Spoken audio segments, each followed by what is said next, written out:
দীর্ঘ ২০ বছর ধরেই অবহেলিত মৌলভীবাজারের অন্যতম পর্যটন স্পট বর্ষিজোড়া ইকো পার্ক। অযত্ন আর সংস্কারের অভাবে পার্কটি তার জৌলুস হারিয়েছে। নিরাপত্তাজনিত কারণে পর্যটক শূন্য হয়ে পড়ায় পার্কের প্রধান ফটকে তালা ঝুলছে। মৌলভীবাজার থেকে এস.এম. উমেদ আলীর পাঠানো রিপোর্ট।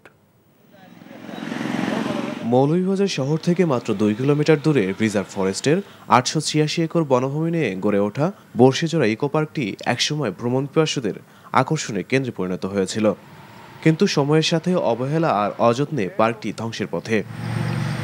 পরিচর্যার অভাবে ঝোপ জঙ্গলে ছেয়ে গেছে পার্কের চারপাশ, নষ্ট হয়েছে পার্কের পিকনিক স্পট সহ বিভিন্ন অবকাঠামো।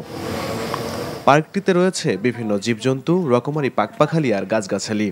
স্থানীয়রা জানায়, পার্ক এলাকায় ছিনতাই ও মাদকসেবীদের আস্তানা গড়ে ওঠায় পর্যটকদের সংখ্যা কমে শূন্যের কোটায় পৌঁছেছে। মানুষ হয়তো এরপরে তো এই পাহাড়ের ভিতরে কত ঝামেলা হইতো, চুরি টুরি হইতো, আরো বিভিন্ন ধরনের বিশৃঙ্খলা করতো।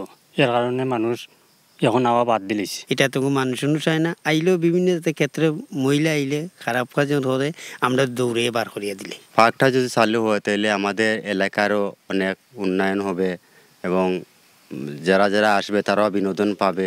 স্থানীয় বন বিভাগ বলছে, শুরু থেকে ইকো পার্কটি ছিল প্রাকৃতিক বনাঞ্চল। পর্যটকদের আকর্ষণ করতে শীঘ্রই পদক্ষেপ নেওয়া হবে।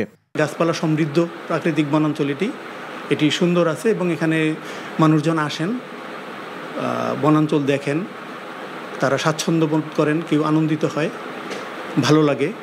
তো এই বনাঞ্চলটি ২০০৬ সন থেকে বন্যপ্রাণী ব্যবস্থাপনা প্রকৃতি সংরক্ষণ বিভাগ, সিলেট সদর দপ্তর মৌলভীবাজার থেকে তত্ত্বাবধান করা হচ্ছে।